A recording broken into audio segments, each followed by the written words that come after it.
Hello. In this video, I will show you a few statistics that are related to every 3x3 solve that I did in the year 2022. So these are the best averages from that year.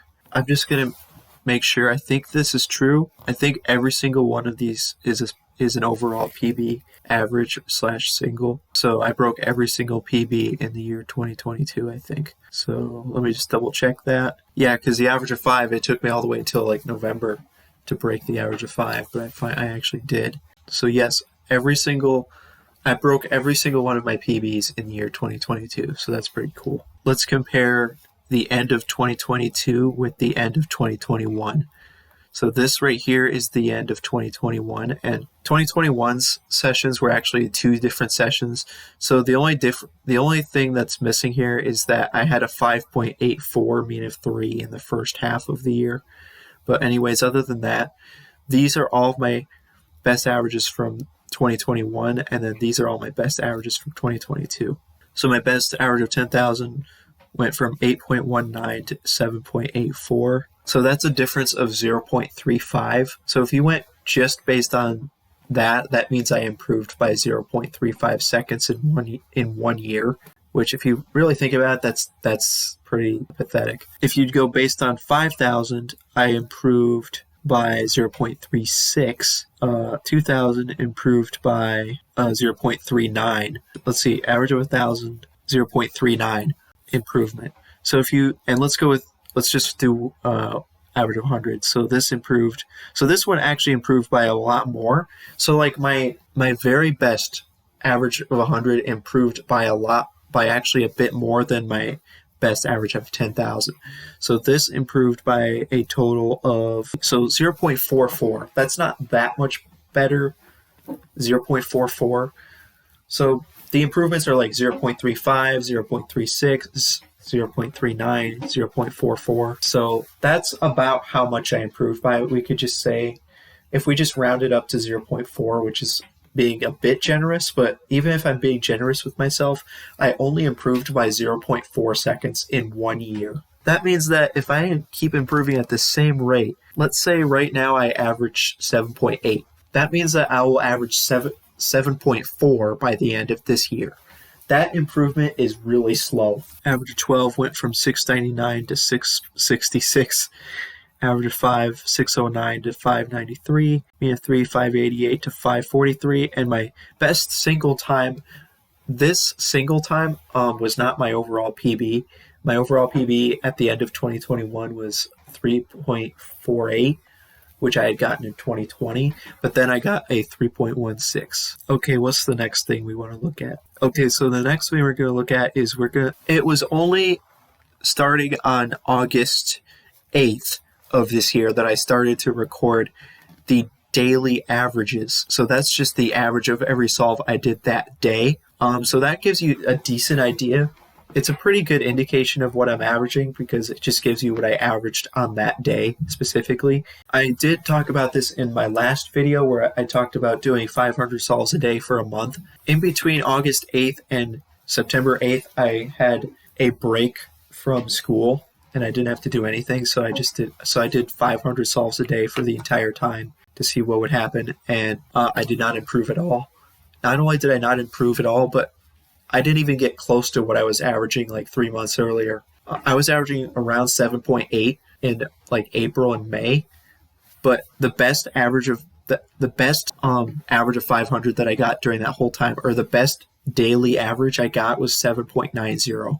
And the reason for that, I somehow doubt it's because I just simply did not improve at all. Like, I think genuinely it might just be because my cubes were bad. Like, my cube was decent for like the first couple of weeks, I think, and then it started getting really bad, like around this 8.4 part here. Then I switched to a different cube, and that cube was actually fine. It was perfectly fine. So, I mean, how come my average still was terrible? Maybe my cube was fine, but it wasn't like the best.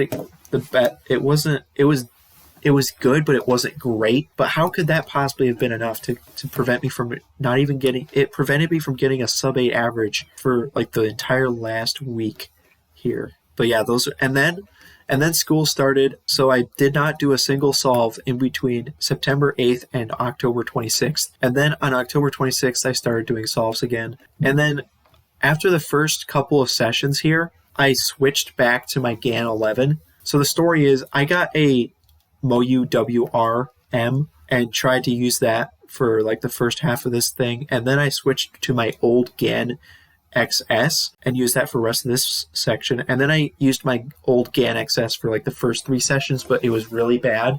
So I decided to switch back to my GAN 11. And with my GAN 11, I had to order some replacement parts. That's the reason why I stopped using it in the first place, but then I went back to using it. So I ordered replacement edge pieces, and I used that for the entire rest of the year. But during that period of time, 2 more edge pieces broke. So for most of this time here, either 1 or 2 edge pieces were broken, so my cube was popping a lot. But then when I finally did replace both of the edge pieces, my cube was still popping a lot. So I tried to fix the tensions, but that didn't fix the popping issue, so I just had to conclude that basically my cube is old. It's so incredibly old that now it has a popping issue for some, like the tensions are messed up. I don't know how, like there's no way to fix it.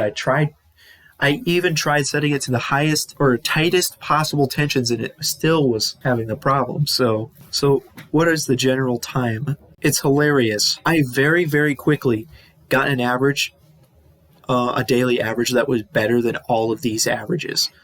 After only a few days, after literally like 2 days of using my GAN 11, my GAN 11 instantly made my times faster. So maybe that was why my averages were not good, because I wasn't using the cube that I was the fastest with or something. And then I got a 771 average of 1,000. So that was a really good session on that day. And then I had a really good session on the 24th of November, which was a 767 average of 800. And then I had a really good session on December 2nd with a 764 average of 1,000. And that's the best session that I've had. And to this day, that is the best session I've ever had, just based on the average of the session itself. And I got pretty close with this one with the 766. And then that's the end of the year. So there you go. So the next thing we will look at is the Quebeco cubing statistics.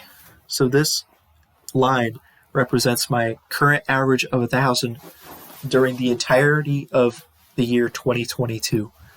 I wish these labels have more detail, but they go by 0.1. So this is 8.0, this is 8.1, 8.2, and so on. This is 7.9, 7.8.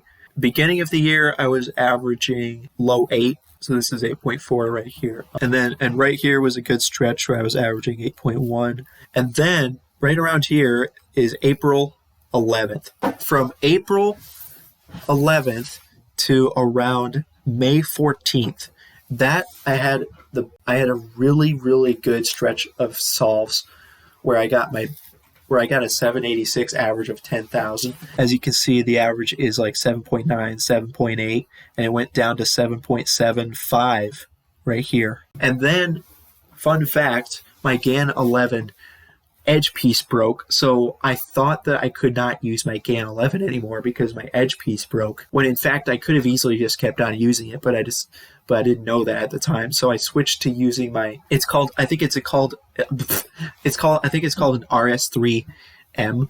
I had 2 RS3 cubes that I had bought over the last several months because I was trying to replace my GAN, or not my GAN. I was trying to replace my old cubes with new cubes with RS3s because that was like literally the cheapest possible cube you could buy that was considered to be good, but they were both really bad. I could never get my RS3s to be good at all.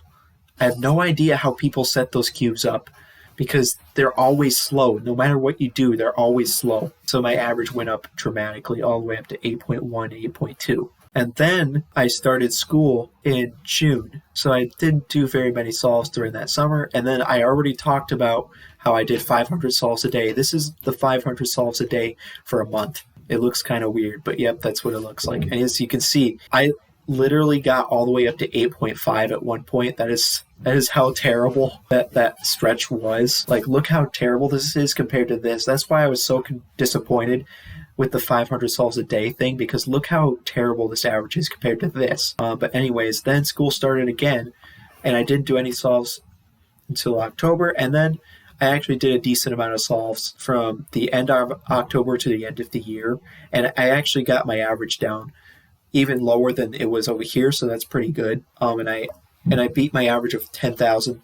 My average of 10,000 over here was 786, and then I got it down to a 784. And I pretty much beat all of my PBs during the November section. Let me just double check that. Like, during this stretch right here, I think I beat all of my PBs except for single. As you can see, all these average PBs were broken in November or December right there. So the only PB I did not break, there are two PBs that I did not break during that stretch. It was my average of 12, which was during April, and my single time, which was during August. The histogram, I guess we can look at how many fours I got during the year. I got a total of 55 fours during the entire year, and I got 2 threes. I got a 3.75 and a 3.16. Those are the only threes I got the entire year. And I only got 55 fours. Top 50. So here are my top 50 solves from the year. 3.16, 3.75, 401, 411, and it goes on. Very cool. That was funny. So my top 50 goes all the way up to a 492. We already established that I had 55 fours and 2 threes. That means the top 57 solves were sub 5. I got a bunch of sub 6 means of 3, apparently. I got 26 sub 6 means of 3. My first ever sub 6 average of 5. And as you can see, I got really close to my PB so many times. Like, look at all these low averages here. So that's the dates histogram. So here is every solve in the year 2022 represented as bars. That was funny. As you can see, I did 1 million solves in April and May. That's a lot of solves. I basically did 500 solves a day throughout that stretch of time, but not quite. There's the 500 solves a day for that period of time as well. I did exactly 4,000 solves in September. You know how that number happened? Because I did 500 solves a day from September 1st to September 8th. I did a decent amount of solves, but not too crazy during these 2 months because I had school, but I was able to still do a decent amount of solves during that time. And then we can look at the daily and the year. We have the total number of solves of 72,753. And here's the daily. Here's the 500 solves a day thing. But as you can see, during this part, I was doing pretty much 500 solves a day. There was a few little breaks, and all these tall ones are every time I did 1,000 solves. So during my school year, I actually was able to do a decent amount of sessions during this time. Worst time, which is 1 minute and 10 seconds. Probably that happened when the cube popped, but after a certain period of time, like when I started using my GAN 11 with 2 broken edge pieces, my cube was popping so often that I decided that if my cube pops, I'll just wait a few seconds and then stop the timer without solving the cube, so that my average would get completely affected by the cube popping. Average and mean of the session. The average of the entire year is 8.06. I think that's about it. That was information about every solve I did in 2022.